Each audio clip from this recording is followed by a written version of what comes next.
Do you want me to start, Hélène? I'm sharing my screen, and Okay. I take the time so that everything goes well. Okay.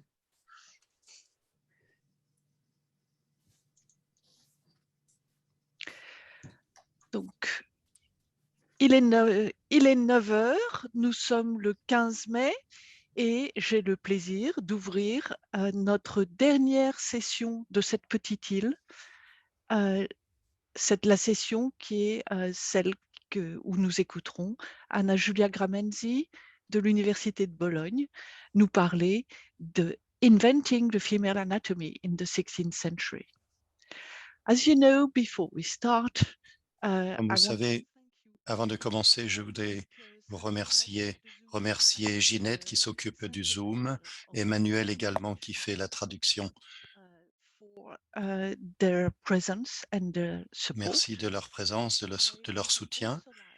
Je voulais également reconnaître avec respect que nous remercions le peuple Lekwungen qui accueille l'Université de Victoria sur les territoires traditionnels, ainsi que les nations Esquimalt et Songhees, dont les longues relations avec ce lieu n'ont pas cessé. Dans ma traduction, avec respect, nous remercions le peuple Lekwungen qui accueille l'Université de Victoria sur ses territoires traditionnels, ainsi que les nations Esquimalt et Songhees, dont les longues relations avec ce lieu n'ont pas cessé. Avec beaucoup de respect et aussi de gratitude, car, comme vous l'avez compris, nous habitons au paradis. Je vous demanderai à ceux d'entre vous qui qui participent au volume d'articles, de rester un petit peu après le débat. Je donnerai des détails sur la publication, le site, les tailles, les tables rondes, etc. Mais sans plus attendre, j'ouvre la session qui est consacrée à la conférence d'Anna Julia Gramenzi, que je remercie infiniment d'être venue. Anna Julia Gramenzi est un vrai docteur, enfin une vraie docteure, puisqu'elle est docteure en médecine et elle enseigne la médecine à l'Université de Bologne.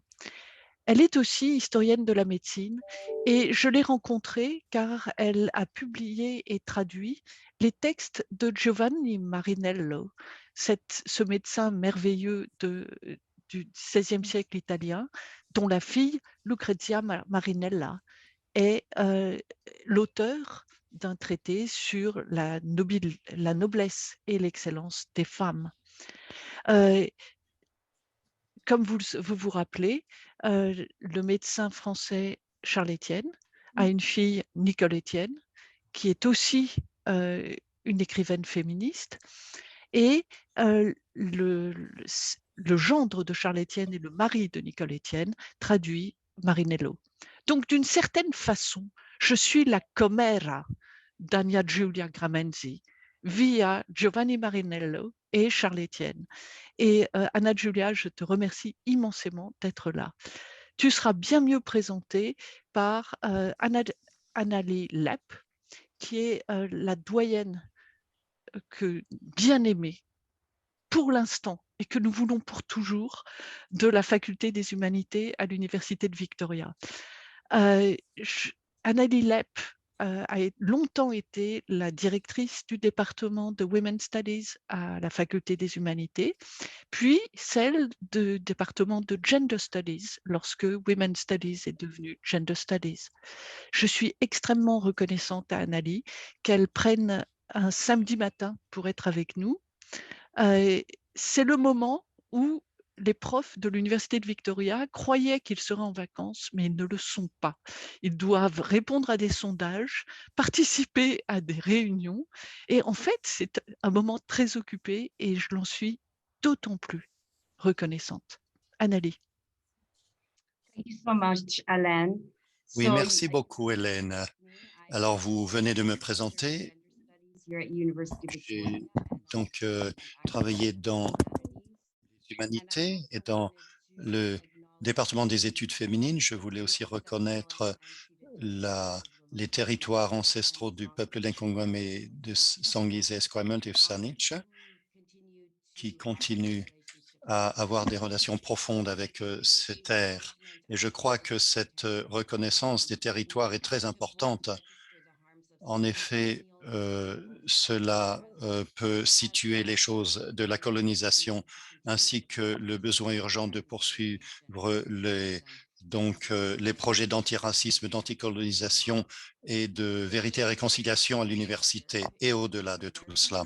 Donc, c'est un grand plaisir de présenter Anna Giulia Gramenzi, chercheuse éminente. Dr Gramenzi est une docteure à Bologne et professeur assistant de médecine interne au département de sciences médicales et chirurgicales à l'Université de Bologne depuis 2007-2008. Elle enseigne l'histoire de médecine à l'école de médecine et chirurgie à Bologne. Ses intérêts de recherche contiennent l'épidémiologie clinique, les pathologies, ainsi que l'histoire des femmes dans la science, dans la médecine, comme patientes et comme guérisseuses, et ainsi que la construction et la représentation des corps féminins et des corps monstrueux. Depuis 2020, elle est membre également d'un projet international de recherche qui se concentre sur les voix des hommes dans les plaintes des femmes. Elle a de très, très nombreuses publications. Elle pratique la médecine, elle enseigne et elle se concentre donc sur le domaine de l'histoire de la médecine. Le titre de sa conférence aujourd'hui, c'est « Inventer l'anatomie féminine au XVIe siècle, dissections et interprétations de l'utérus ». Et comme spécialiste de mon propre domaine, je suis très heureuse de pouvoir écouter cette conférence. Je devrais partir à 10 heures du matin pour rencontrer une étudiante graduée, mais j'attends avec impatience cette présentation. Donc, nous accueillons chaleureusement le docteur Garmenzi. Merci beaucoup. Merci beaucoup, Anneline, pour votre présentation. Et merci beaucoup, Hélène, d'avoir organisé cette réunion. Et merci de m'avoir invitée. C'est un honneur pour moi d'avoir eu l'occasion de participer et d'écouter la première session pleine de suggestions intéressantes et les conférences passionnantes du professeur King et du professeur Von. Et c'est un honneur pour moi d'être ici aujourd'hui. Un grand merci également à Ginette Emmanuel pour la traduction de mon anglais italianisé. J'ai essayé de partager mon écran.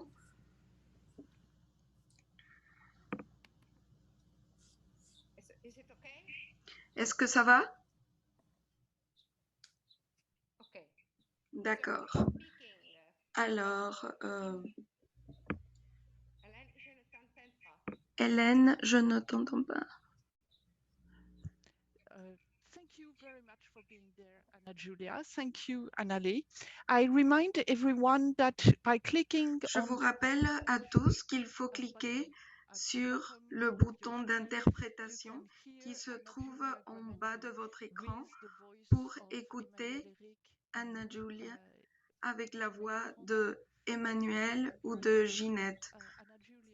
Je vous remercie, Anna Giulia, d'être ici parce qu'elle est si occupée puisqu'elle est docteure. Et je remercie aussi Emmanuel et Ginette pour être nos voix. D'accord. Alors, lorsqu'on parle des organes génitaux d'une femme, la nomenclature a été toujours une question. La nomenclature a toujours été un sujet de préoccupation, comme l'a souligné Jacqueline Blum. La normalisation de la nomenclature médicale est un processus continu. Et le choix des termes médicaux n'a jamais été une opération aléatoire, car il reflète toujours l'approche culturelle et idéologique de l'auteur ou du locuteur et marque profondément les différences entre les universitaires, les professionnels formés et les profanes. À la Renaissance, la dissection des cadavres a donné lieu à un remodélage sémantique quelque peu problématique des termes relatifs au corps humain, amplifiées par la capacité de l'imprimerie à diffuser des idées et des images à un public plus large. La médecine du XVIe siècle présente de nombreuses preuves d'un intérêt fort et pluriel pour les femmes, comme cadavres à disséquer, comme patientes affectées par des morbus muliebres, maladies génériques des femmes, comme lectrices des écrits obstétricaux adressés aux femmes honnêtes et pieuses et aux sages-femmes lettrées. Certains textes écrits à l'original en latin scientifique ont été traduits en langue vernaculaire et vice-versa. Par conséquent, des termes tels que utérus, mère, matrice et utérus acquièrent de nouvelles significations, symbolismes et métaphores, et se parent d'ambiguïté et d'allusion. Pour Erasme, utérus et vulve désignent le passage vers l'utérus, étaient des mots prudents, mais les ignorants les considèrent comme dégoûtants. Aussi propose Erasmus l'expression « la nature d'une femme » comme alternative moins offensante. Dans la traduction française de Rodin du très populaire manuel allemand pour sages-femmes, appelé Rosengarten, des termes tels que partie génitale ou génitoire de la femme remplacent le terme partie honteuse. Pour l'anecdote, encore aujourd'hui en Italie, certains patients âgés désignent les parties génitales du terme vergogne, la honte, ou par son contraire, partie gentili, partie gentile. Et c'est commun entre mes patients âgés à l'hôpital.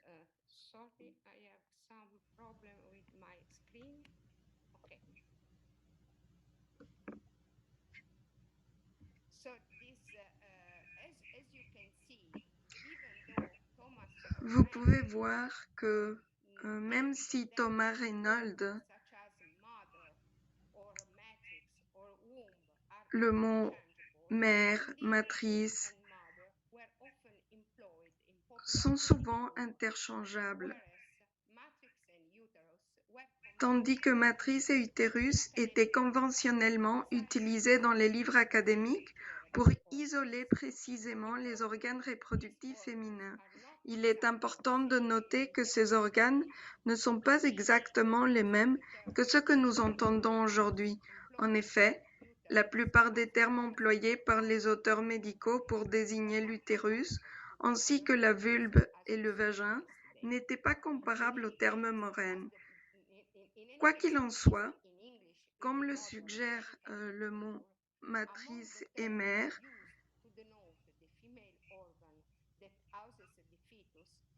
l'utérus est lié à la gestation et la fertilité. Il apparaît dans le contexte et n'ayant aucune connexion entre le fœtus. Le fœtus existe dans l'utérus, mais n'a aucune connexion avec l'utérus. Comme le montrent les images, illustrent les différentes positions d'un fœtus dans les manuels de sages-femmes du XVIe siècle. On peut que supposer que l'espace dans lequel flotte le fœtus, sorte de ballon, d'ampoule ou de vase renversé cassé, est un utérus. Parfois, comme dans le Conceptu et Generatione Hominis de Jacob Ruff et dans le Comare o Ricolitrice de Scorpione Mercurio, les figures sont présentées avec des cordons ombilicaux. Mais même dans ces cas, elles semblent totalement dissociées de la matérialité du corps de la mère.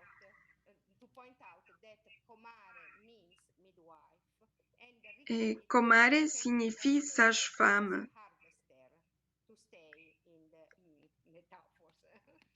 Lorsqu'on parle des métaphores. Et comme vous pouvez voir, Ces illustrations sont très proches des images médiévales. Donne un statut autonome au fœtus et relègue la mère à l'arrière-plan. Je ne parle pas de l'utérus d'une femme enceinte aujourd'hui. Je vais essayer d'offrir quelques aperçus des exploitations médicales qu'ont fait les hommes de l'utérus au XVIe siècle, en commençant par Tota mulier in utero. Pour la médecine, en fait, le corps féminin a longtemps été considéré comme renfermant de nombreux secrets, et l'utérus était le secret des secrets. Selon la théorie humorale, les femmes, avec leur corps froid et humide, étaient particulièrement vulnérables au déséquilibre des fluides, et leur utérus était l'organe le plus à risque et certainement la source de tous leurs problèmes de santé. Pas moins de 600 misères et d'innombrables calamités, comme l'affirmait Lazare Rivière au milieu du XVIIe siècle.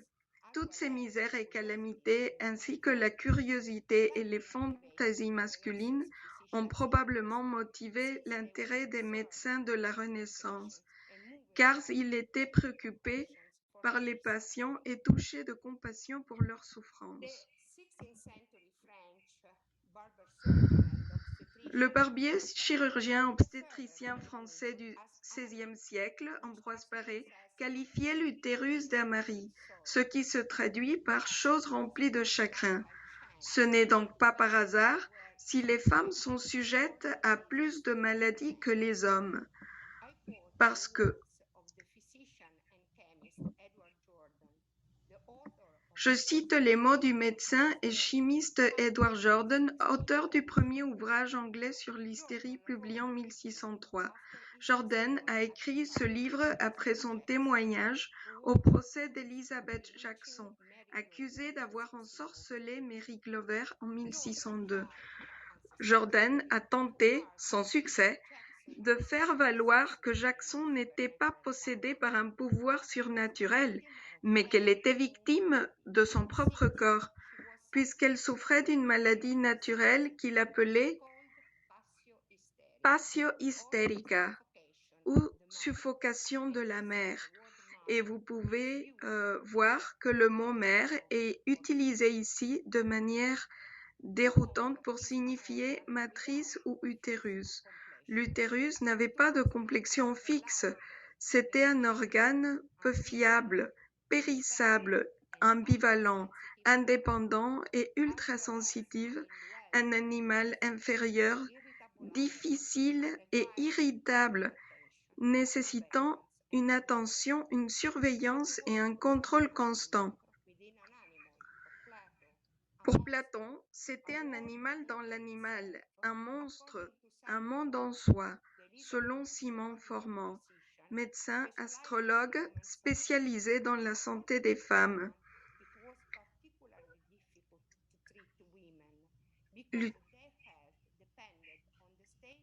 Parce qu'il dépendait de l'état de leur activité sexuelle et étaient sujettes,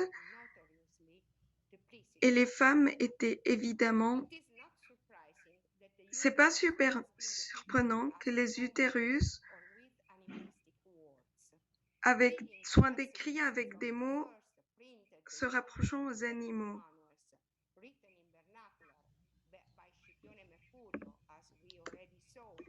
Comme on l'a déjà vu chez Giovanni Marinello, la matrice est décrite comme une bête sauvage, fiera indomabile, et on utilise des mots bouche, museau, de tanche, et quelques-uns de ces termes sont toujours utilisés. Voici un passage. Lui se demandait bien, c'était un pupille en Bologne, et entre Bologne et Padoue et France.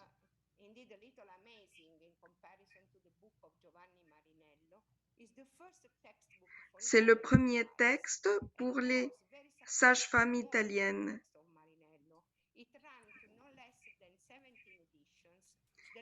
Et il y en a 17 éditions. Je m'excuse si la traduction de ce passage est mienne. Marinello utilise le terme matrice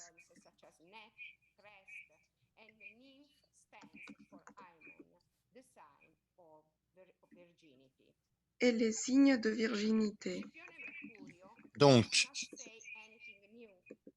Scipione Mercurio ne dit rien de nouveau. On l'a entendu hier, la matrice est divisée en deux parties. Il y a le col et le fondement. Le col commence de la nature et finit donc dans la matrice.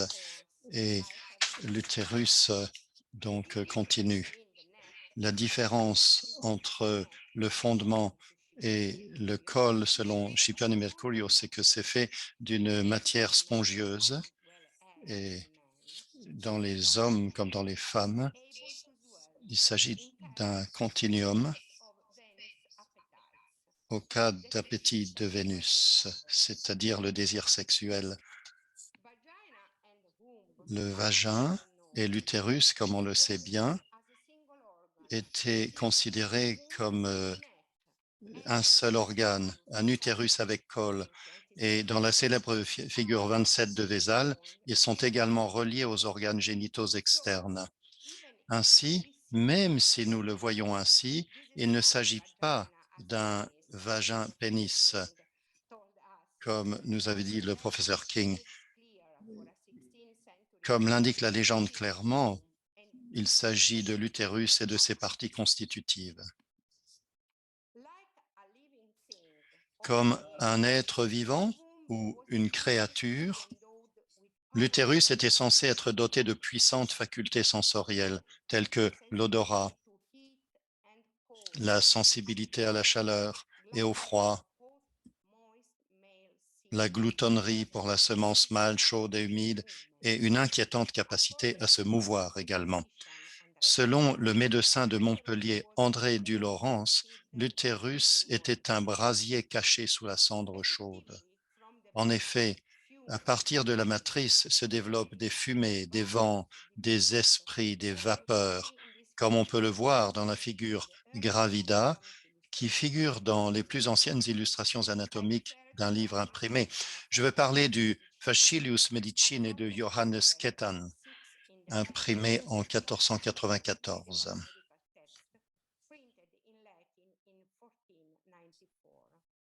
Imprimé en latin. Comme vous pouvez voir, les extrémités inférieures de la figure gravida sont écartées pour exposer l'anatomie reproductive.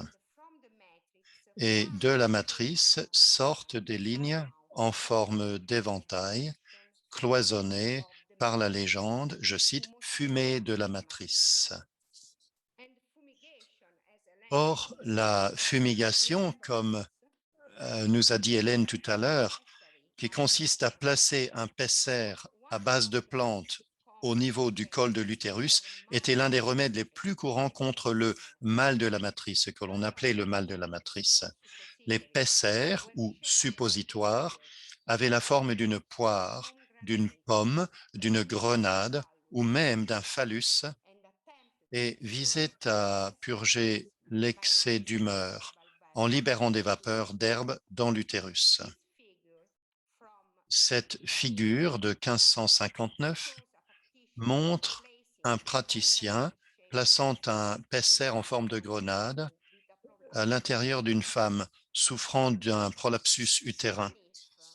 Même si les auteurs médicaux de la première modernité souhaitaient fermement affirmer et réaffirmer le rôle central de l'homme dans la reproduction, ils décrivaient fréquemment l'utérus comme un lieu d'activité.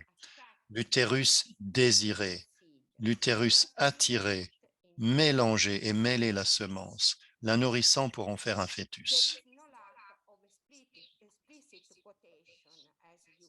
Il y a beaucoup de citations explicites, comme vous pouvez le voir.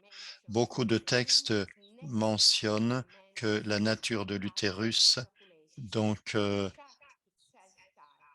est ainsi.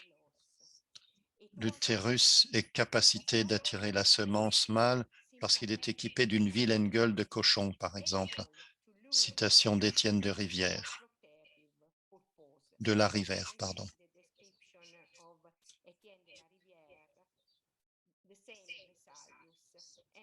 Vézal également et Ambroise Paré également font des descriptions identiques. Même lorsque des témoins oculaires de dissection ont noté et établi que l'utérus était effectivement bien fixé dans le bassin, l'une des premières descriptions étant celle de Nicolas Massa, un anatomiste de Padoue en 1536, l'utérus continuait d'une certaine manière à errer avec de mauvaises intentions tant qu'il n'était pas rempli, interférant pendant longtemps avec les fonctions des autres organes féminins. On a expliqué que ces sensations particulières résultaient de la similitude superficielle de l'utérus avec le cerveau et, à la fin du XVIIe siècle, certains médecins ont tenté d'expliquer ce lien. Les méninges également s'appellent la mer dure, par exemple. C'est très intéressant de noter cela. Il est intéressant de noter également qu'à la fin du XVIIIe siècle encore, Petronio Ignazio Zacchini, professeur de philosophie et de médecine à ma propre université ici à Bologne, accusait l'utérus d'usurper rien moins que l'activité intellectuelle du cerveau. En bref, les femmes pensent qu'avec l'utérus. Mais ça, c'est une autre histoire. Alessandro Benedetti, un humaniste et anatomiste à Padoue, où il a construit le premier théâtre anatomique du monde, a décrit l'intérieur de l'utérus comme un jardin isolé, où germent des feuilles de graines, acetabula ou cotylédons, qui fertilisent l'humeur féminine. L'utérus cotylédonaire a effectivement été réfuté par Giulio Aranzi en 1564, mais cette analogie est présentée au XVIIe siècle, à la fois comme une métaphore verbale par Johannes Veslingus, décrivant le fruit enfermé dans ses sécondines, et comme une métaphore visuelle dans l'une des plaques de cuivre du De Formato Feti d'Adrian van der Spiegel, qui a été publié en 1627. Donc cette image extraordinaire résulte également donc du grand maître de Spiegel, l'extraordinaire de Julius Acerus de Padoue. Un fœtus endormi et entièrement développé est représenté, attaché par le cordon ombilical au placenta, entouré comme des pétales par les parties disséquées des membranes de l'utérus. Le fœtus se trouve au centre de cet ensemble, comme s'il émergeait d'une fleur, comme le fait d'ailleurs le fruit au cours de son développement.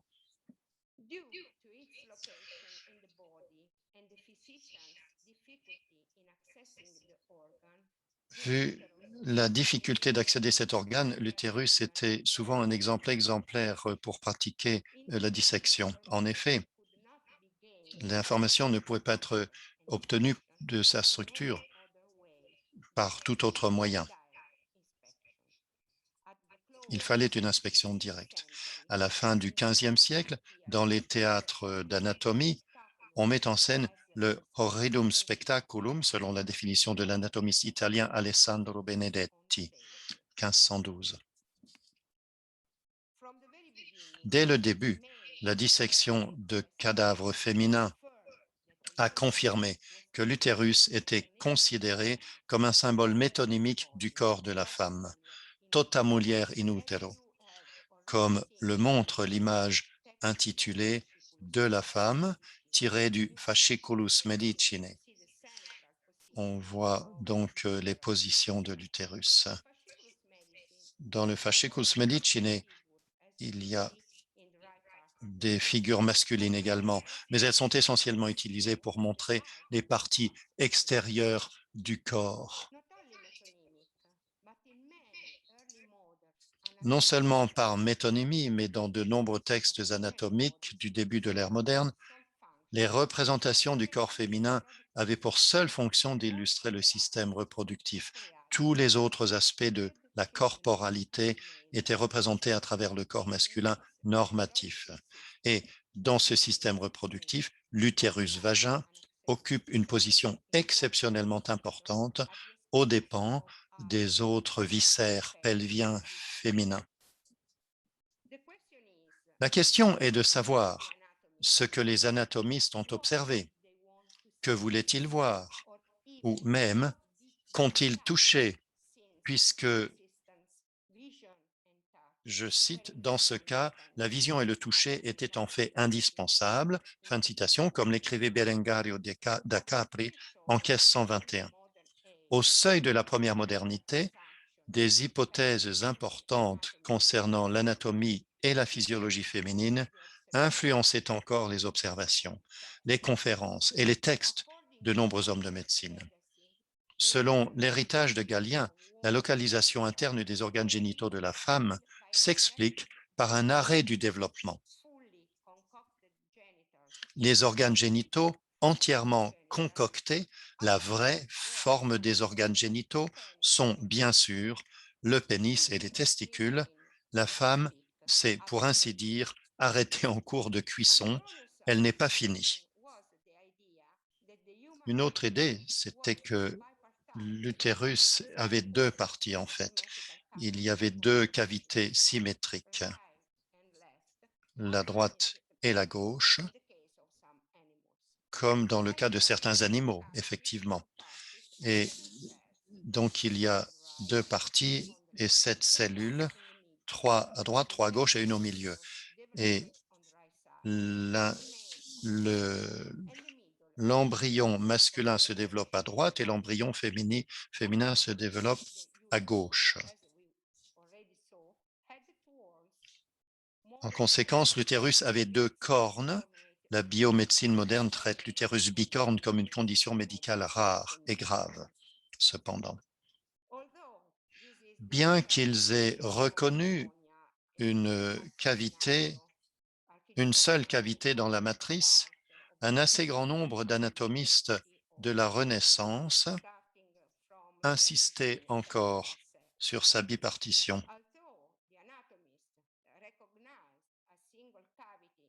Et cela soit par une paroi partielle, soit par une ligne ou une couture.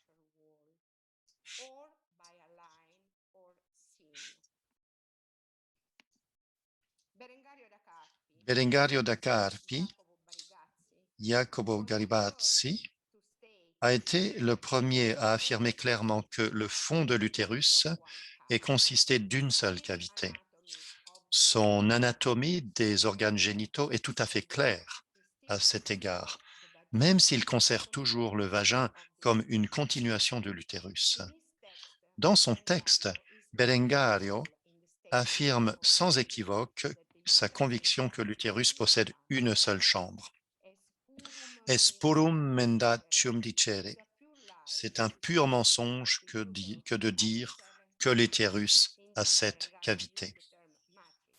Et il utilise le terme matrix. Cette affirmation est reprise par son contemporain Nicola Massa, tout aussi dogmatique, qu'il exprime ainsi, je cite, « Decepti sunt etiam ». Ceux qui croient que l'utérus contient plusieurs cellules sont trompés alors qu'il n'y en a qu'une seule. Berengario et son illustration de l'utérus sont un objet de fascination sans équivoque. Isagoge Breves est le premier manuscrit à présenter des aides visuelles qui correspondent directement au texte. Ce panneau illustre une femme désignant son utérus extrait suggérant que l'organe doit être excisé du corps pour être pleinement examiné. Berengario était issu d'une famille de chirurgiens célèbres et lui-même, il a retiré au scalpel l'utérus gangréné et prolabé au scalpel qu'il a retiré donc d'une certaine Eufemia, épouse d'Alessandro Michelis, orfèvre à Carpi. Comme nous dit Berengario, la patiente vécut de nombreuses années et put reprendre ses relations avec son mari, bien que sans satisfaction coïtale.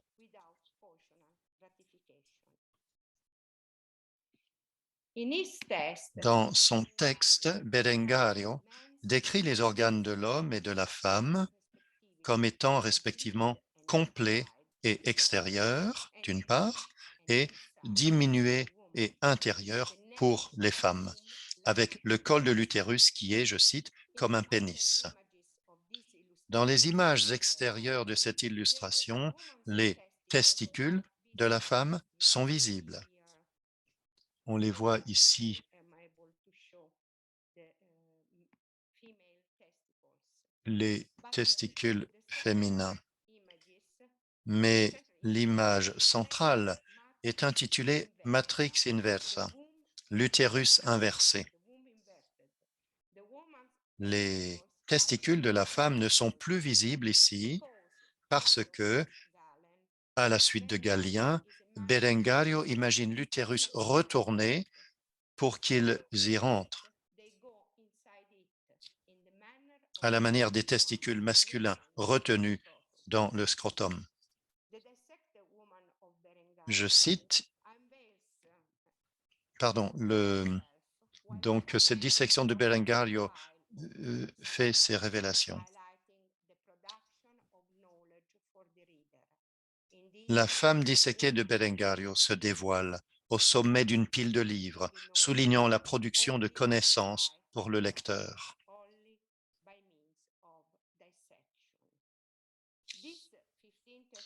Cette image, qui date de 1535, ainsi que celle de Charles Étienne, font partie d'une transition au cours de laquelle les arcanes et les secrets du corps féminin deviennent des connaissances publiques. En effet, ces images suggèrent que les secrets des femmes ne sont accessibles que lorsqu'ils sont disséqués dans une autopsie ou dans un manuel d'anatomie.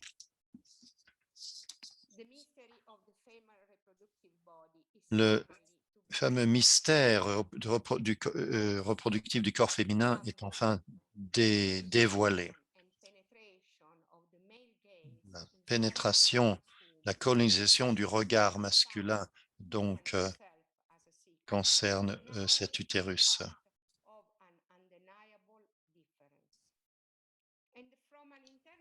On avait là maintenant une différence indéniable. D'un point de vue de médecine interne, compte tenu de l'émergence d'une médecine pour les femmes de tradition hippocratique, comment est-il possible de croire encore que le corps féminin n'est qu'une copie imparfaite du modèle masculin parfait? N'est-ce pas que la gynécologie, ou plus largement la médecine des femmes, la médecine pour femmes, implique que le corps féminin est différent et doté de sa propre spécificité et perfection? En effet, aujourd'hui encore, à l'ère de la pandémie de COVID, nous sommes à la recherche d'une médecine genrée. Je voudrais conclure ma conférence par une représentation différente, mais qui est, je pense, inhérente du corps féminin de la première modernité. Dans les textes écrits que les illustrations assimilent souvent à l'anatomisation des organes reproducteurs, au dépouillement d'un ou plusieurs manteaux ou voiles devant le regard du spectateur, comme ces feuilles fugitives représentant l'anatomie humaine. Le drap fugitif féminin offre une représentation problématique mais courante de l'anatomie féminine de l'époque. De manière générale, les différentes étapes d'un utérus anatomisé correspondent à d'autres images et textes d'anatomie du XVIe siècle. Comme vous voyez, là encore, l'utérus est toujours une métonymie de la femme. Sa position assise et sa nudité partielle présentent également un accès à la connaissance, un accès sexualisé et exploité par le biais d'expériences sensorielles et de gestes d'autostimulation. Ambroise Paré fait le commentaire suivant, je cite, « Les femmes ont autant de choses cachées dans le corps que les hommes en ont exposées à l'extérieur. » Fin de citation. Et le même Thomas Reynald, dans La naissance de l'homme, anatomise le corps en décrivant tour à tour chaque investiture ou vêtement du corps. Et en effet, l'idée d'un imprimé manipulable avec rabat avait été utilisée non seulement pour les cadavres féminins nus, mais aussi pour découvrir les sous-vêtements. Voilà un livre d'habillage qui fut très courant dans l'Italie du début de l'ère moderne.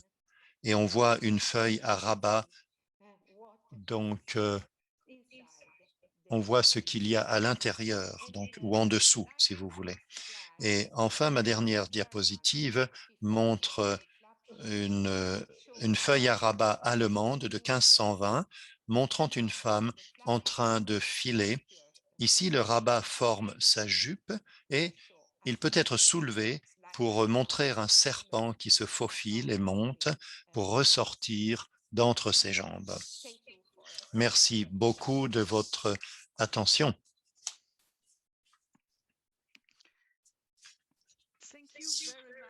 Un grand merci à vous, Anna Giulia. Magnifique, parfaite, perfecta, perfectissima présentation.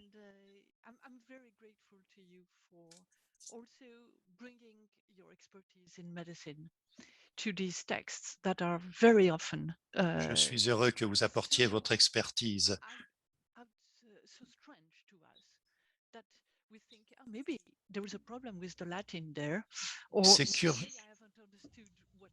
C'est curieux parce que parfois on pouvait dire « je n'ai pas compris le latin », mais c'est vraiment merveilleux, merci. Pour une docteure, c'est très difficile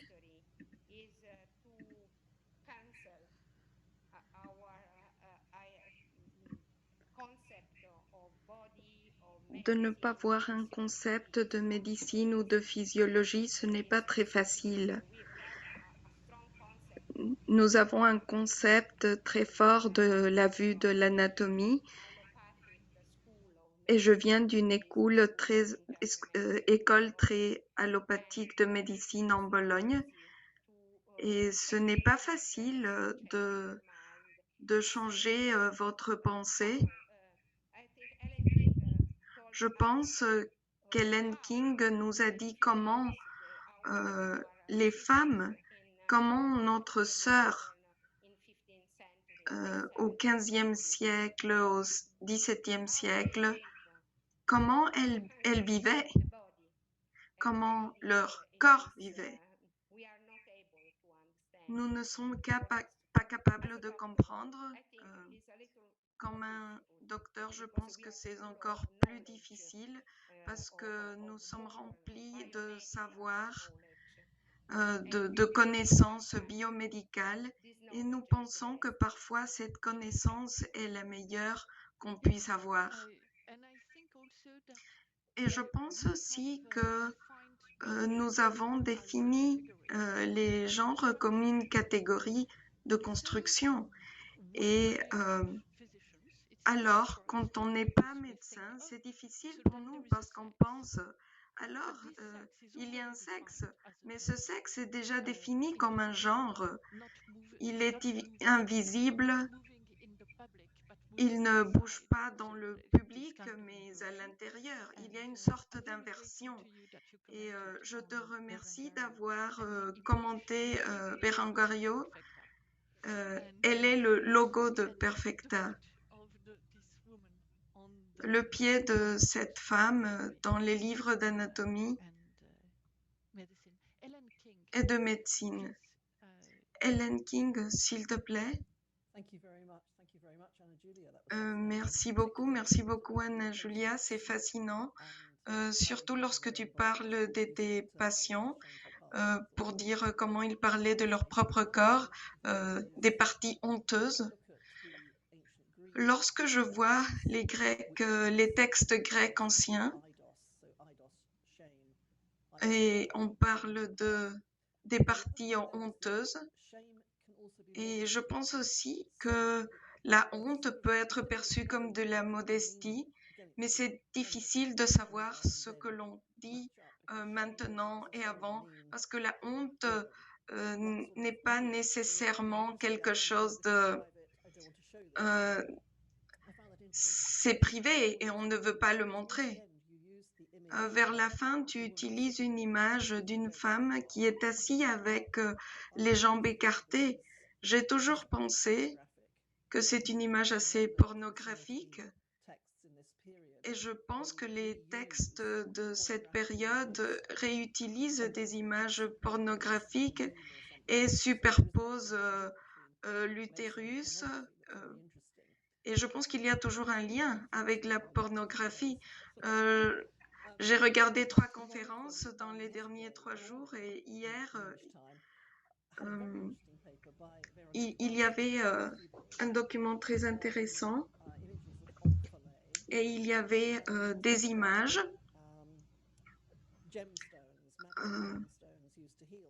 des gemmes qui pouvaient soigner. Mais dans ce contexte, les références n'étaient pas à la pornographie, mais à la naissance, comme la chaise d'accouchement. Alors, on pense à la naissance et à l'utérus. Et alors, je pense, est-ce que je devrais repenser certaines des images avec les femmes assises et les jambes écartées? Et je voulais partager cette pensée avec vous parce que c'est quelque chose à considérer. Merci, professeur King, vous êtes mon inspiration principale et oui, j'adore tous vos textes depuis Hippocrate à Roule. Merci beaucoup. Et oui, pour la modestie, vous savez, en Italie, quand on étudie la religion, pour nos sacrements, à l'église, nous avons l'idée que les femmes devraient avoir de la modestie, devraient être modestes. Elles doivent regarder par terre et c'est un signe de modestie comme vous pouvez regarder sur certaines images comme Marie, la Vierge en Italie, d'une part. Et d'autre part, il y a la pornographie, Giulio Romano de la même période. Il était inspiré par certaines images et elles étaient dans la même position que les femmes de Berengario. Et elles avaient, je peux vous montrer ce qu'elles avaient dans la main. Il y a une photo qui est très gênante, mais il y a une connexion entre ce regard pornographique des images. Merci. Merci. Je voudrais ajouter quelque chose. Sarah Petrella n'a pas pu venir aujourd'hui, mais elle m'a envoyé des références de la chaise d'accouchement et je les ai mis sur regarder la profondeur de la présentation, dans les pages de la présentation.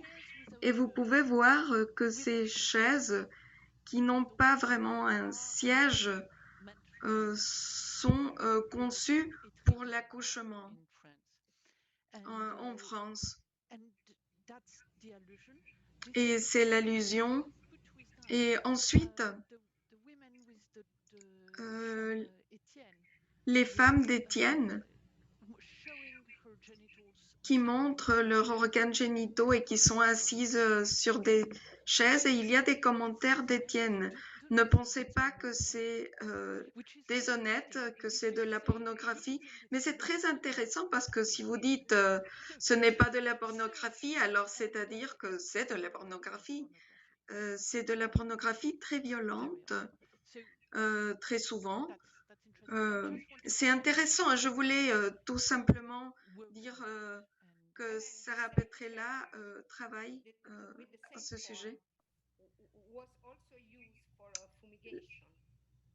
La même forme est utilisée pour la fumigation. C'était une chaise qui avait la même forme, mais pour la fumigation.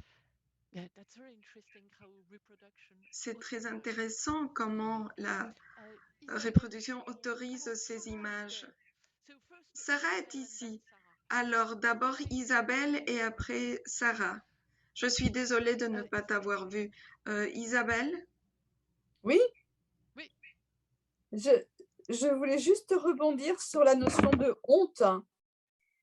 En tant que médecin français, je voulais juste vous dire que dans l'anatomie française, dans le pelvis, il y a un nerf que l'on appelle nerf honteux, toujours aujourd'hui.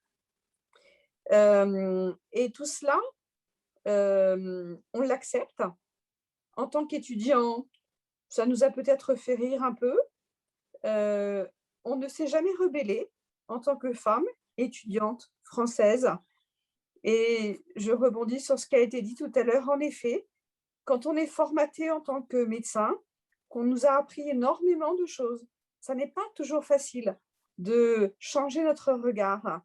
C'est peut-être encore plus difficile quand on est médecin. Voilà. Merci les deux médecins dans la salle d'être là. Et merci aussi de ce retour.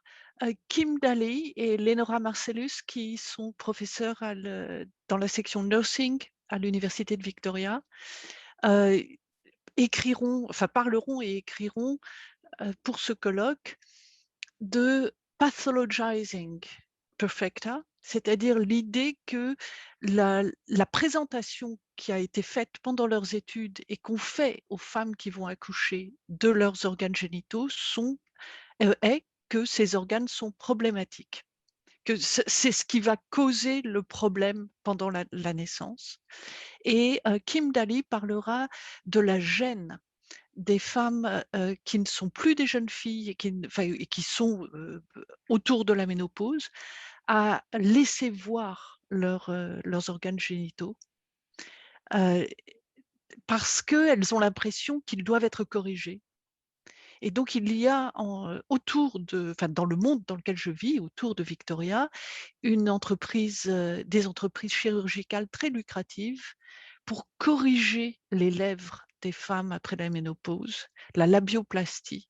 Je ne savais pas qu'on pouvait faire ça. Je savais qu'on faisait des mutilations du clitoris et des lèvres au Moyen-Âge et à la Renaissance, mais je n'avais aucune idée que ça avait continué dans le monde moderne et que des médecins avec des diplômes de médecine pouvaient exercer ce type de pratique. Je ne veux pas parler trop longtemps. Merci d'être là. Anna Julia, tu veux répondre? No, moi non plus. I don't know anything about this kind of intervention. But in any case, also in the past,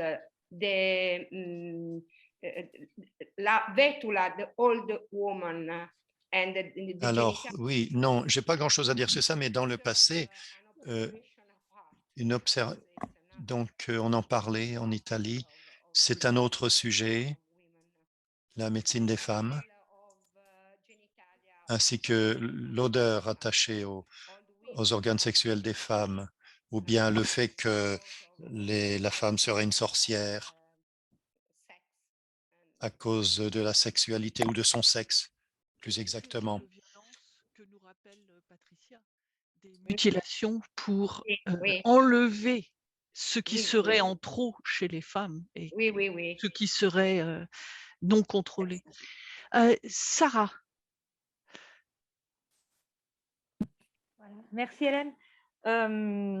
Alors, bon, je me suis perdue avec les langues. Je vais continuer en français. Merci beaucoup Anna Giulia Gramenzi pour cette merveilleuse présentation qui était riche d'images, certaines connues et d'autres moins. C'est ce qui était génial, c'est que vous nous avez amené beaucoup de matériel. Et j'ai une question à vous poser, une petite remarque.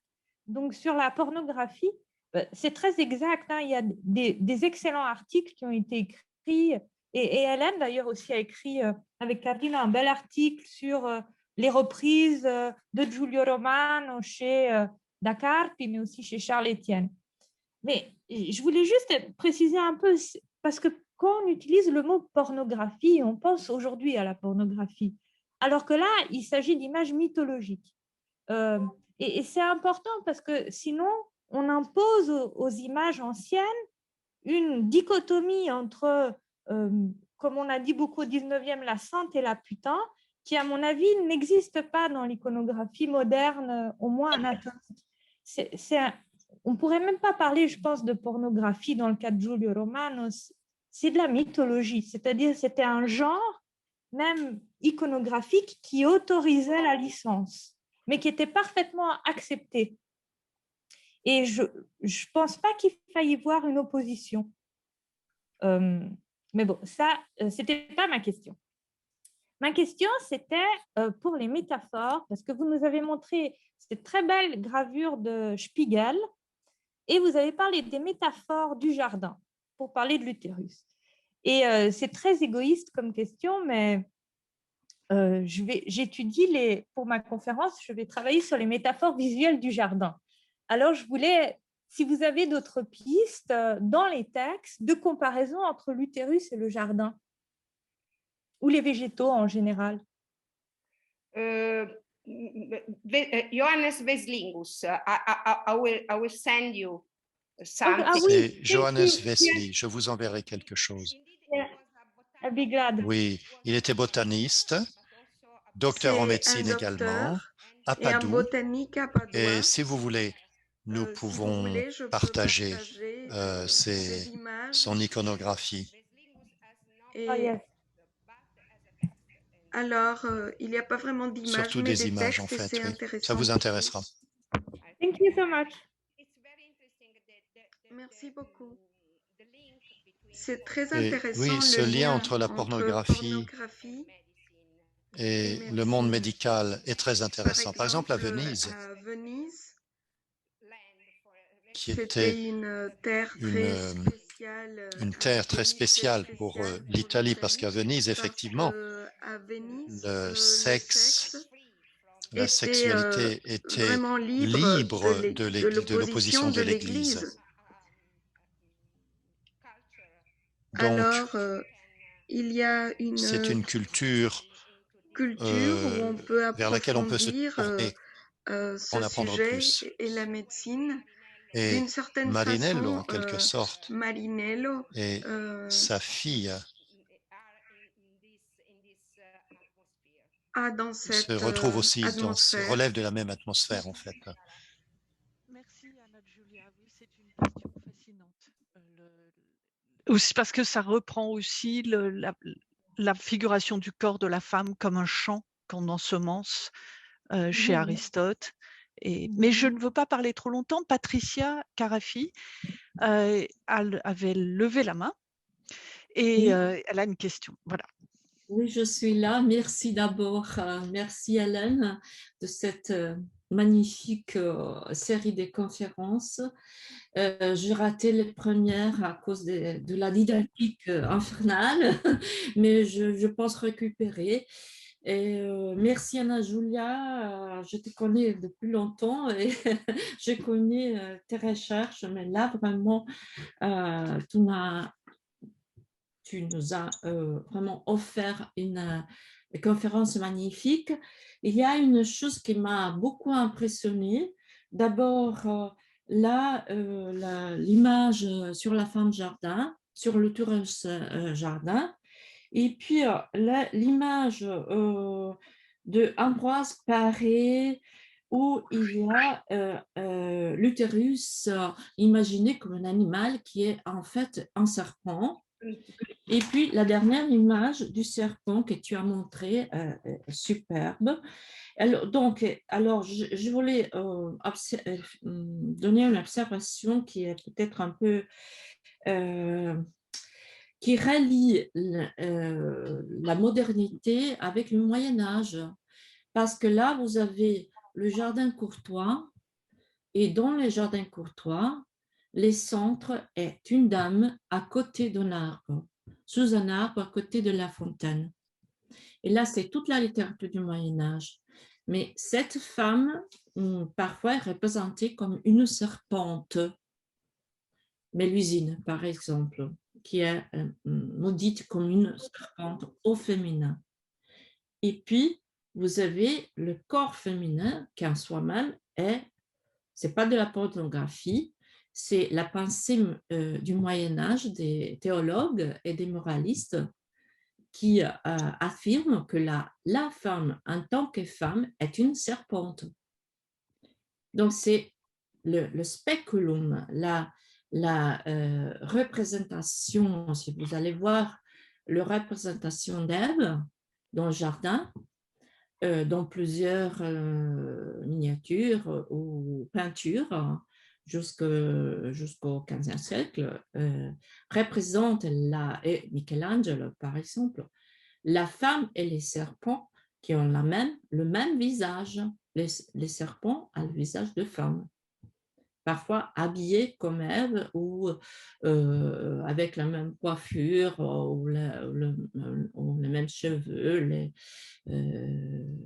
Et tout ça, je crois que c'est bien, ça fait partie d'un imaginaire de longue durée qui est convaincu et qui revient à travers le catholicisme, à travers la religion, qui ressort et qui est toujours convaincu du rapport entre la femme et le poison.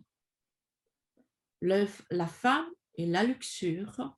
Donc, je ne sais pas si ces images d'accouchement, on peut parler de la pornographie, mais tu l'as démontré très très bien, que l'intériorité, c'était ce que les théologues disaient et écrivaient au Moyen-Âge, l'intériorité de la femme est poison, tandis que l'extériorité peut être beauté resplendissante.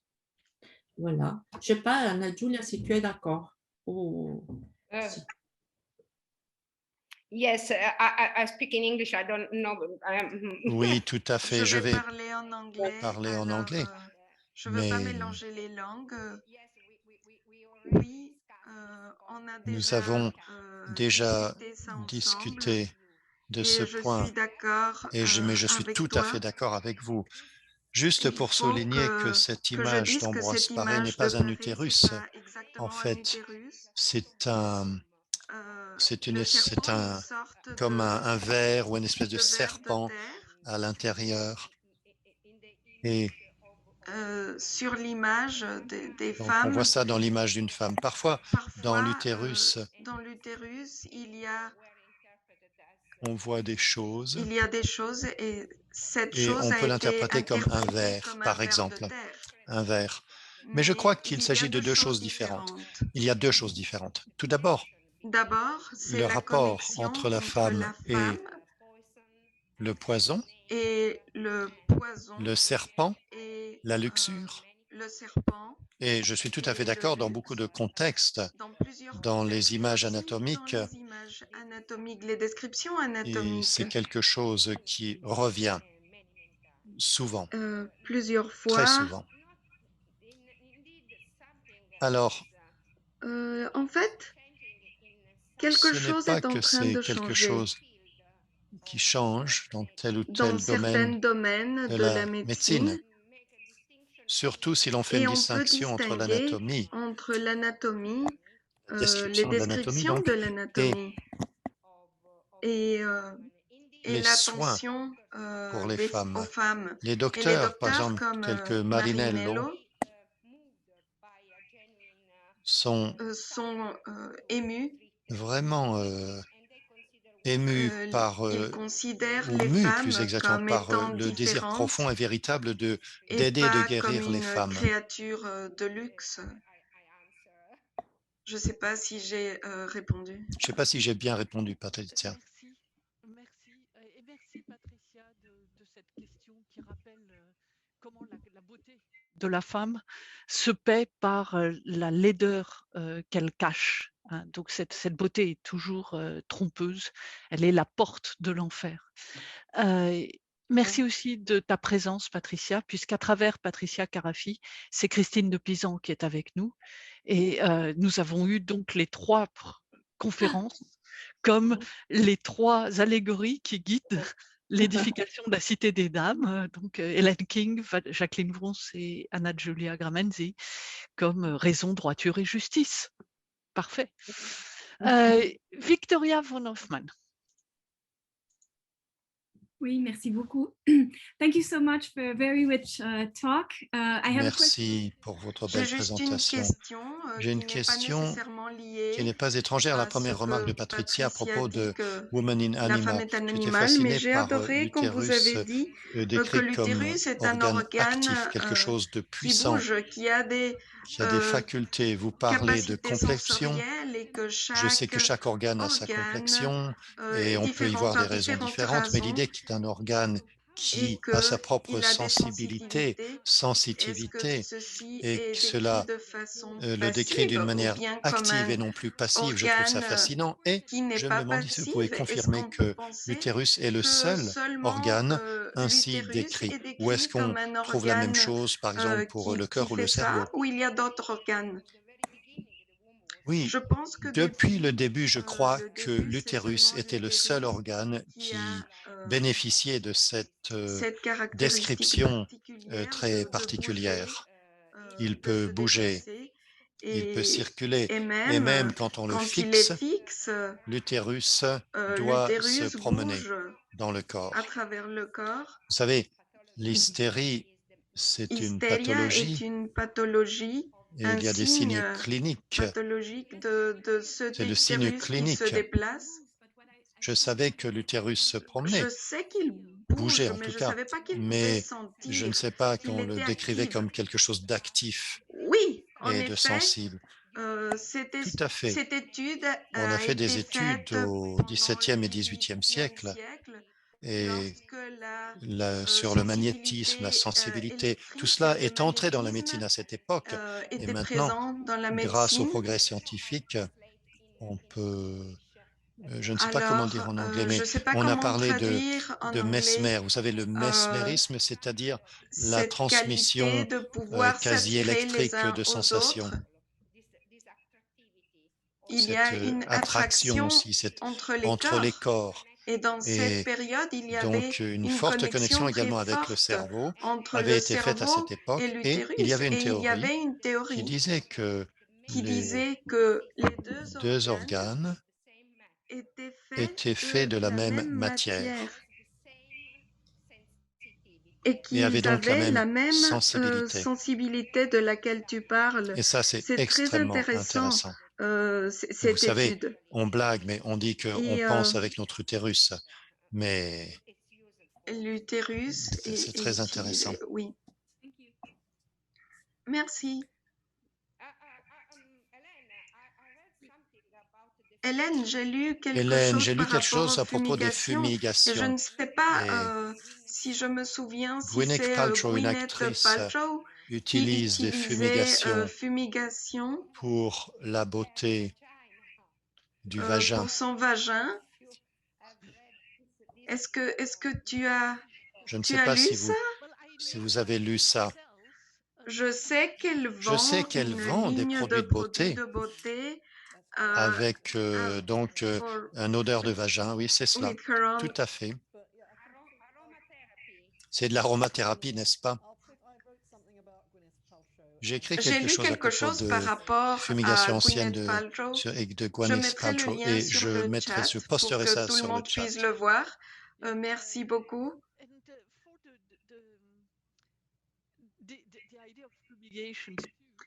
L'idée de Et toujours sur ce thème fumigation, des fumigations, Hélène, je Hélène, crois tu que pourrais vous pouvez parler parler de comment est-ce qu'on peut la manière attirer, d'attirer l'utérus, parce qu'il y a l'utérus un mal qu'on appelle souffre la de suffocation de la mère ou de la matrice, et je Victoria crois et les qu'on aimerait autres entendre voudraient savoir quoi faire. Alors très rapidement, Oui, en fait, si si votre ton utérus utérus bouge monte vers vers le le haut, haut et il vous y a des respirez des odeurs, odeurs désagréables pour faire baisser l'utérus, et sinon, alors il faut s'il mettre baisse, des pour l'attirer vers odeurs le haut, vous respirez douces des dans odeurs le nez pour agréables. qu'il Voilà, redescende. essentiellement. Alors C'est un c'est comme système, un système qui disons, peut bouger à direction grâce aux unique. odeurs.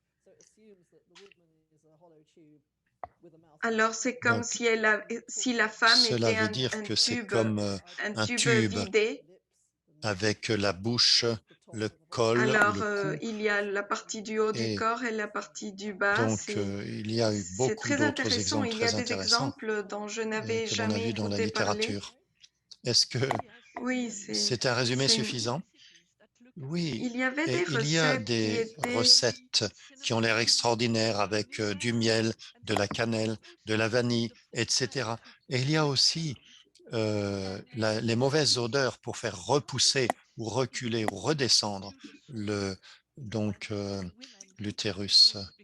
Et ça, il faut penser aux femmes qui ne pouvaient pas respirer car elles avaient un corset et elles s'évanouissaient. Il fallait donc qu'elles respirent quelque chose. Et j'étais surprise de voir que la nouvelle aromathérapie revient en fait à cette idée de nausée. Vous avez la nausée? Respirez cette odeur, comme cette fumigation. I think the sorts of things you were smelling there are very sort of medicinal, strong smells, which will somehow bring you back when you start to faint, which is sort of different from moving the womb up and down, but you know. Yeah, but it's close to it. Yeah, it is close to it. It is close to it. I quite agree. Yeah, thank you. I see that Tatiana Clavier, who is working on the Querelle des Femmes, the rhetoric, but also many other things, is raising her hand. Oui, bonsoir. Bonjour. Merci Anna Giulia pour cette conférence fascinante, vivifiante, vraiment. Ma question porte sur ces fumigations dont vous parlez. J'ai trouvé dans des textes misogynes des références à des recettes aphrodisiaques de femmes qui mettaient dans leur vulve, dans leur vagin, des plantes. Et comme évidemment, je cherche à déconstruire ces propos misogynes, je me suis demandé si ces auteurs ne parlaient pas en fait de fumigation et de recettes pour soigner, de recettes curatives. Alors, il s'agit de civettes, de chypre et de musc. Est-ce qu'il s'agirait de recettes aphrodisiaques ou voilà, je me pose la question. Est-ce curatif? I really don't know. Si je peux, moi j'ai trouvé je les ai rencontrés, ces ingrédients et ces plantes, et ce sont des plantes abortives. D'accord. Elles sont dans la trotula. Voilà. Mais il y a aussi des plantes aphrodisiaques pour sentir bon. Parce qu'il y a toute cette histoire du corps qui sent les tombes, qui sent la corruption, la putréfaction. Et donc, il y a aussi usage alors de camomille, de rose, de pétales de rose, mais c'est un peu astringent, etc., qui sont donc des usages recommandés pour que le sexe sente bon et ne détourne pas l'homme. D'accord. Parce que là, clairement, cet auteur dit qu'il s'agit de... que cela donne de la chaleur et grand appétit. Donc, c'est clairement aphrodisiaque. Donc, non, a priori, ça n'a rien à voir avec les herbes dont vous parliez pour les fumigations. I don't know, but in any case, this kind of treatment was very, very old since the Egyptian and Greek to put something inside to treat some disease or to put the womb at its own place or as contraception. And I think that Donc, oui, on utilisait cela donc comme aphrodisiaque, effectivement.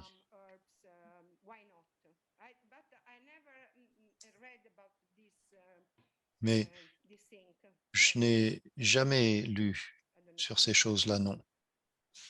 Merci beaucoup.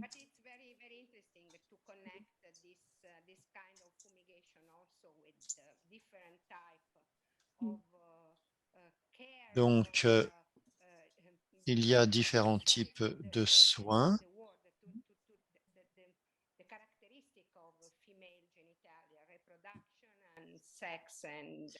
Donc, à propos du sexe, de la contraception, de l'avortement, ça devient très compliqué. Le musc est une odeur qui est normalement réservée, un parfum qui est pour les hommes, à cause de ses dangers pour la grossesse. Interesting. Ouais. Enfin, j'en sais rien, hein, parce que moi, je parle de texte, hein, je ne suis pas médecin. Je ne suis pas médecin. Pascal Chiron a levé la main. Alors, Oui, merci bonjour. Tatiana. Bonjour, bonsoir. Merci beaucoup pour toute cette conférence et ces échanges très stimulants. Ma question, elle porte sur le froid et le chaud, parce que on décrit donc dans les textes l'humeur froide de la femme et en même temps, elle est décrite comme un brasier, comme voilà, comme étant pleine de chaleur. Alors, comme je suis vraiment ignorante de cette médecine du XVIe siècle, par exemple, je voulais savoir comment relier cette représentation d'une femme donc avec une humeur froide et ce brasier, cette chaleur dont elle fait preuve. Merci. I think that uterus, as I told, has no complexion. I don't know. Donc, comme j'ai dit, je crois que l'utérus a une certaine complexion. Il n'a pas de complexion, il n'a pas de tempérament, parce que ça varie avec les différents moments de la vie.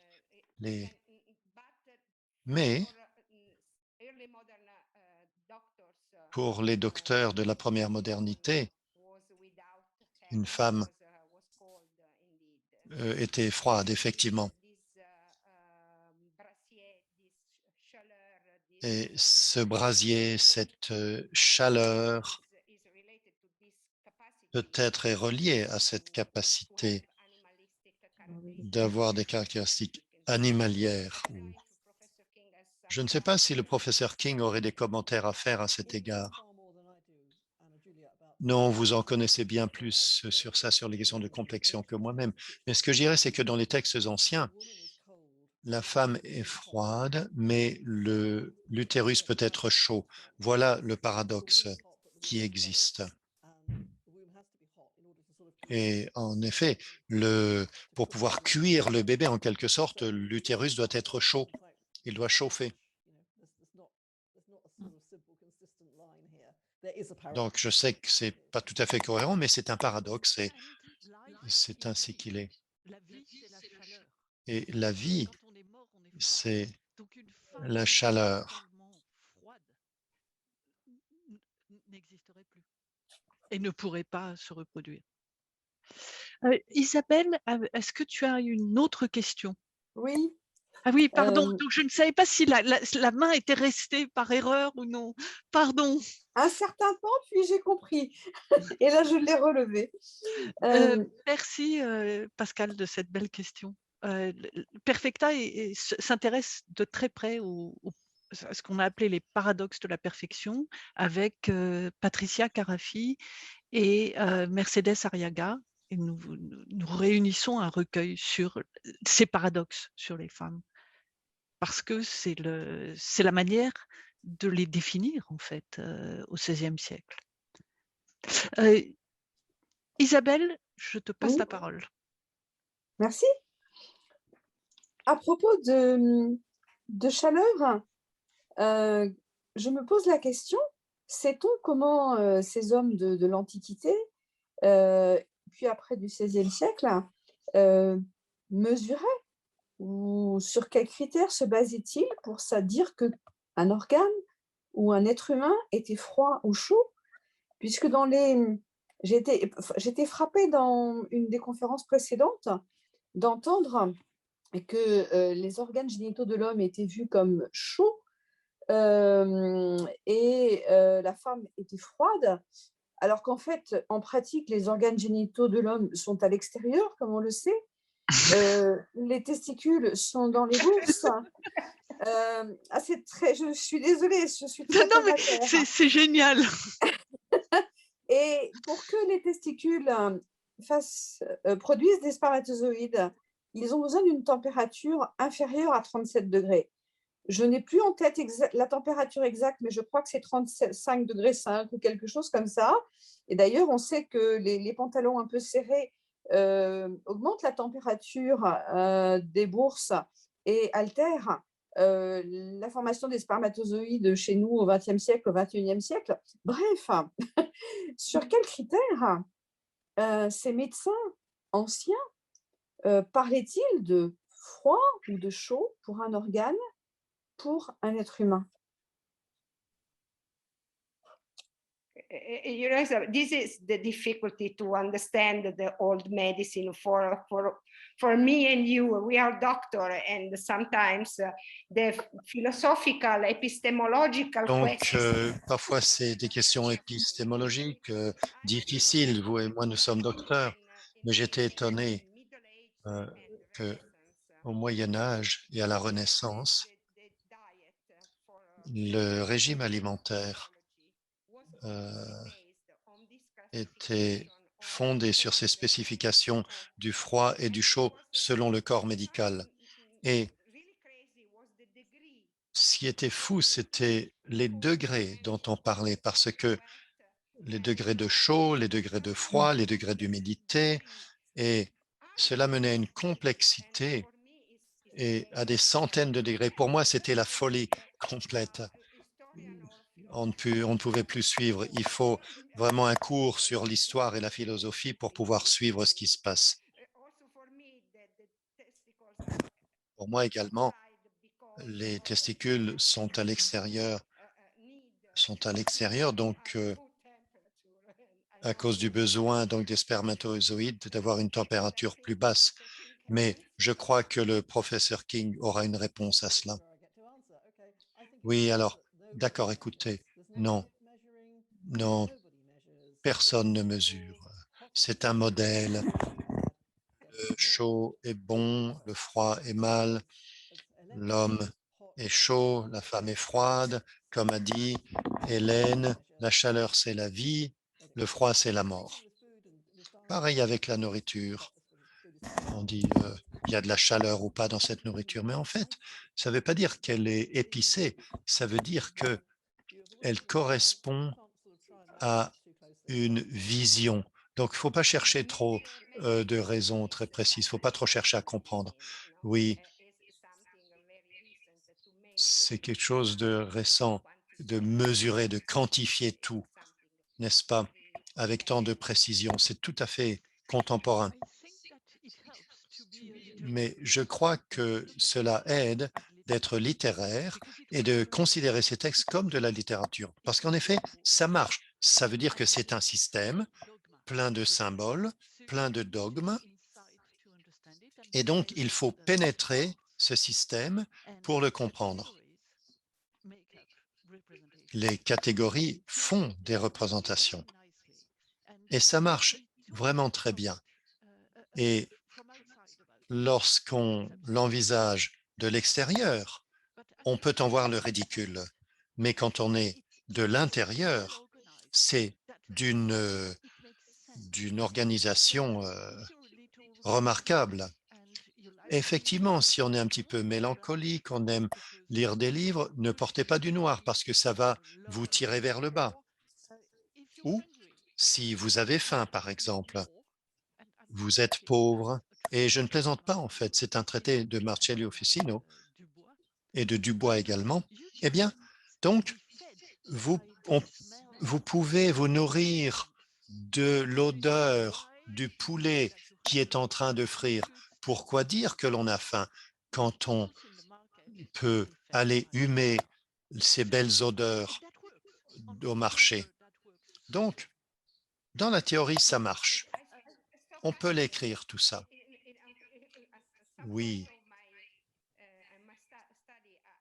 À certains points, j'ai cessé de poser la question parce que, en termes scientifiques, c'est un monde complètement différent.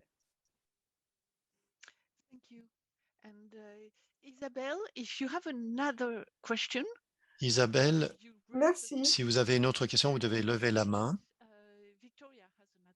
Victoria, vous avez une autre question. Pas une question, mais un commentaire. En effet, j'ai peut-être une réponse. Je ne suis pas entièrement sûr de ce que je vais dire parce que c'est une recherche que je suis en train de mettre en cours. Je travaille sur la complexion dans la Renaissance et j'essaye de comprendre toutes ces théories de la complexion qui sont très compliquées. Elles émanent d'œuvres classiques, de Galien. Elles sont transformées dans la Renaissance. Donc, ça devient très compliqué et j'essaie de trier tout ça. Je travaille sur Decomplexionibus 2. Donc, et ensuite, il y a eu la Renaissance. Donc, il y a la théorie. Chaque personne a son tempérament. Il y a 9 types de tempéraments. Il y en a des parfaits, des imparfaits, et le reste imparfait. Et selon Galien, la manière de déterminer la complexion, c'est d'utiliser la main. En effet, la main qui est dans la paume de la peau qui est dans la paume de la main donne la température de tout le corps. Et l'être humain étant l'animal le plus tempéré, c'est comme ça qu'on peut en déterminer la complexion. Mais ça ne marche pas toujours si facilement parce qu'il a dit que chaque personne doit avoir donc différentes complexions quand on vieillit, quand on est malade. Donc, il faut utiliser les sens en plus de la raison pour expérimenter ce qu'il en est. C'est donc très complexe et ce que j'essaye de faire dans ma recherche, c'est de travailler sur ces théories et ces pratiques et de voir comment elles se recoupent.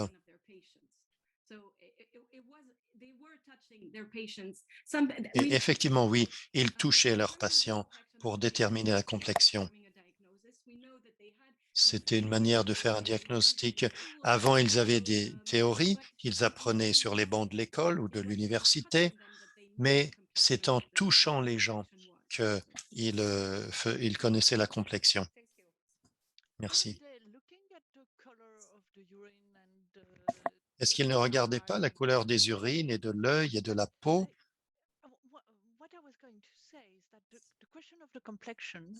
La question de complexion, c'est une question pour les docteurs en médecine, n'est-ce pas? La personne qui touche le corps, souvent, ce sont des chirurgiens barbiers.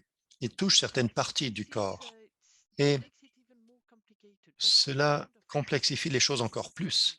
Et le sujet de votre recherche est à la fois extraordinaire, mais très compliqué. Je ne vous envie pas, en fait, à cet égard. Donc, il est 10h30 maintenant. Est-ce que on va dire un grand merci aux personnes qui ont parlé et à toutes les personnes qui ont écouté, qui ont participé? où est-ce qu'on reste. Les personnes qui font partie de la table ronde, est-ce que vous pouvez rester un petit peu après que l'on aura dit au revoir et que l'on se sera quitté? Notre prochaine réunion sera le 1er juin et il y aura 3 autres événements spéciaux. 2 artistes de Perfecta, Caroline Boileau qui est ici. Je vais vous montrer par Zoom, montrer votre image et David Gifford. Caroline est à Montréal et David est à Victoria.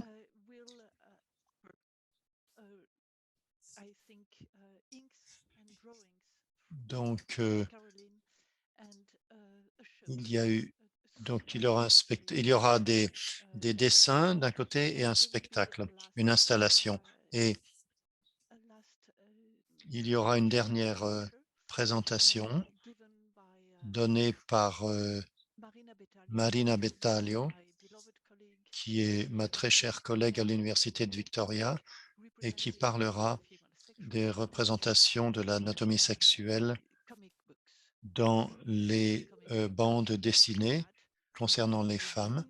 Et elle après ça en anglais, a womb, avec une vision politique, un utérus politique, un polytérus peut-être. Donc, c'était un petit peu étrange et un peu fou. I took indiscipline as a method. Alors, je voulais dire oui à toutes les propositions. Je reviens un petit peu sur mes choix. J'explique, mais donc j'aime toutes les disciplines. Il y a beaucoup de disciplines et le résultat de vos contributions dans toutes vos disciplines est vraiment merveilleux. Je vous remercie d'avoir participé. Je vous remercie de votre présence. Et ce matin, avec Vanessa, qui est encore ici, nous disions, nous parlions à la Radio-Canada, on nous demandait quel est l'impact de votre conférence. Eh bien, oui, on savait qu'on nous allait poser la question. Donc, c'était en français. Et alors, moi, j'ai dit que ça serait le respect de la perfection de chaque corps humain. Il ne s'agit pas tellement des questions féminins ou non féminins, mais de tout corps humain. Et voilà ce qu'il en est. Donc, un grand merci et merci donc de participer de la sorte. Et maintenant, j'ai coupé l'enregistrement. Alors, je suis sûr que vous avez beaucoup de questions à propos de des articles à écrire pour situer les choses, trouver les ressources.